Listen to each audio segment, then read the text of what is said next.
All right, everybody, good evening. What is going on? It's time to put a cap in the NFL Combine. Things wrapped up today with offensive linemen getting to do their bench press, and the only thing that we haven't covered in terms of Combine discussion is the bench press stuff. So this video is just going to be a quick run through of all the bench press data, or at the very least, the stuff that is of particular note to me. And I do mean quick because not a lot of players did the bench press this year.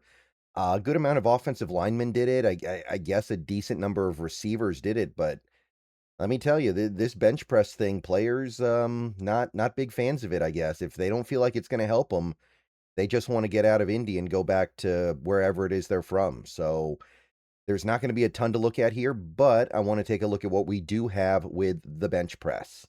Just gets an idea of how strong and maybe you could say the stamina of these players. You have to remember, grade things on a curve a little bit because the short-armed guys are going to have an easier time. The long-armed guys are going to have a much harder time lifting weights, so that has to be kept in mind here. But no quarterbacks did the bench press, which is not surprising. I don't know why a quarterback would ever need to do a bench press. That doesn't seem like something that would almost ever come up unless you're like Anthony Richardson or something like that. But running backs, we did get some interesting stuff here. Adam Randall led the way, and he's a very interesting player. I'm going to say a lot about him. I believe I'll be talking about him tomorrow. Adam Randall's interesting, though, in the fact that he's the top dog when it comes to bench press for running backs is very notable because he is barely even a running back at this point. He has very little experience at the position. We'll talk more about that tomorrow, but I think that's a pretty good sign if you're intrigued by him. And that's really about the most notable thing here. Like you've got, I guess, Emmett Johnson only doing 16 reps is a concern because he plays so physically, but he is a smaller guy. So in a way, I guess you could say that his low BP reps is confirming what we were already concerned about. But at the same time, it's like we kind of already knew he's a little undersized and he plays violently anyway, so it's not a surprise. And it's not an egregiously low amount. 16 reps of I think it's 225. I think they bench press 225. That's still not terrible, but yeah. Okay, so that's it for running back, and as you can see, only 6 or 7 guys did it. Next position was wide receiver. We did get a decent amount of data here, but still not a ton. So Dion Burks, that guy had a heck of a combine. That guy's boosting his stock as we speak. So shout out to him. And I'll have plenty more to say about him later this week because he is obviously part of the receiver class. But Dion Burks did a lot of impressive stuff this combine, getting 26 bench press reps for a guy who is not considered to be like some super big or super strong receiver. Yeah, that's got my attention a little bit here. Tyson also did very well, but he's a top dog in this draft. And as you can see, like, not a lot of other data going on here.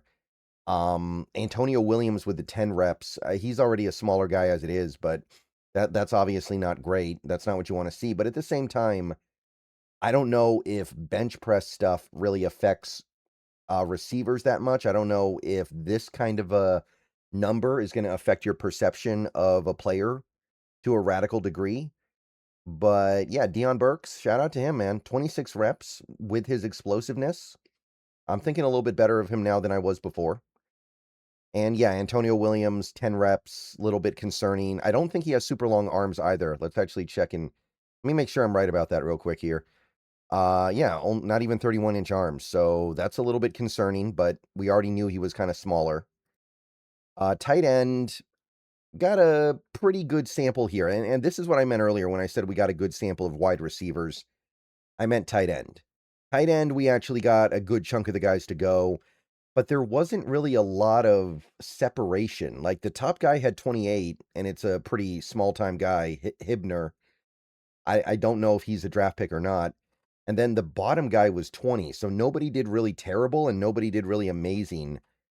Sadiq stands out because he had the incredible combine anyway, and then he benched 26 reps, which is really good for a move tight end. But other than that, it doesn't feel like this doesn't make me feel anything, and it's not just because I'm not really paying attention to tight ends this year. Okay, offensive line, this is where bench press feels like it really could matter. Bench press data can really mean something with these guys more so than many of the other positions.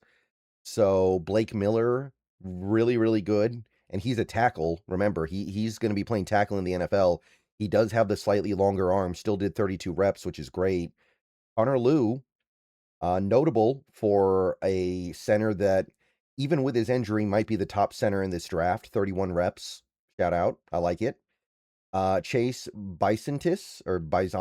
I'm not sure how to pronounce his name, but he did very well for a left guard. Remember, he's probably not a right guard in the NFL. Ryan Parker, I think, did very well. Parker Brailsford, it's not a huge number. 27's okay. But remember who Parker Brailsford is. He's a move center. He's a undersized mobile center. So 27's really good for him. And not really too much else. Everything else is just kind of whatever. In fairness, no offensive lineman did like terrible. Emil Wagner was in last place, and he still had 21, which that's not good, but it's not. It doesn't stand out like a sore thumb as something really terrible. Jaden Roberts, the guard from Alabama, that's not what you want to see from a right guard. 25 reps. I guess you could call that out, but I don't know. I mean, even here, it's like I don't feel like I'm learning a ton. And then you pull the curtain back and look at the defense. You had 3 edge rushers do bench press. 3 out of the how many edge rushers were at the combine in total? A few dozen. So less than 10% of the edges, maybe even down to like 7 or 8%, did the bench press. Now, big props to Gabe Yakas. I've been talking him up for a while now. I think he's a really interesting player, the Illinois edge. And he did well for himself here, 30 reps. That's really good. And he is, I think, a true edge rusher. I don't look at Yakas and see an interior lineman who's just kind of masquerading as an edge. So good result, but again, that's about it. Like, what else can we really say about 3 guys? Tyreek Sapp, okay, sure he did good, but where is the data? What am I doing with this, you know? And defensive tackle, where you would expect a lot of guys to want to go because these guys really care about their strength. 5 guys. 5 guys. David Gusta, I think, by the way, set the high watermark for every player at the combine with 37 reps. So 37 reps, that's really good. So not a player I'm overly familiar with, but I imagine he'll get some positive attention now. Tim Keenan III, a nose tackle, by the way, 21 reps. Not the greatest thing in the world, right? Not what we really want to see from a guy who's going to be playing on the nose, and he's got the really, really short arms. So not good. Yeah, I guess we learned that. Linebacker, 4 guys did the bench press. Josiah Trotter with 27, Tarian York with 25. Nobody did really bad. Yeah, I don't know. I mean, 27 is a good number for an off-ball linebacker, I guess, but Josiah Trotter, he's he's a decent prospect, but I don't see anything here that's really jumping off the page. Cornerback, I mean, look at this. First of all, you've got, 7 guys doing it, and then the high is 17, the low is 13, so it all blends together. There's not much of a difference here. It's just everybody kinda did the same, and, I mean, Chris Johnson, Avion Terrell, they both have pretty short arms. That's probably a big reason why they did do a little bit better than everyone else. And, I mean, I'm interested in a lot of players on this list. Don't get me wrong, I think a lot of these guys are intriguing. But I mean, 17 reps is not remarkable, 13 reps is not terrible, it's just kinda like, "Oh, whatever." And then you go to safety, and 4 guys did it. I don't know, I mean, I understand these players, if they don't feel like they have something to gain, they're not gonna do it, but I miss the days of getting more data. Deneman, by the way, led the way, pretty cool, 18 reps, so he really had a nice combine for himself. 18's not a huge number still, though, right? Like, 18 reps is good, but I'm not looking at this guy going, "Oh, this is the next Sean Taylor." And in fairness, Dylan Thieneman's not that kind of player in the first place. That's not why he's appealing, really, but point I'm trying to make is nothing here is really knocking my socks off. And even in the negative, like Bishop Fitzgerald, I don't even really know very much about Bishop Fitzgerald in the first place. Like 12 reps isn't great, but it's not like egregious. And it's not something that would make me think less of him. Not that I have much of a basis as of right now anyway. Okay, so that's it. That's all the bench press data we got. I know it's not a lot, but a lot of guys not doing it anymore.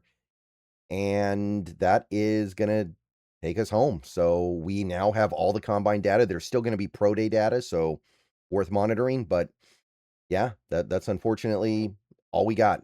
I'll see you guys later. Go Hawks. More videos tomorrow. And everyone have a good rest of your day.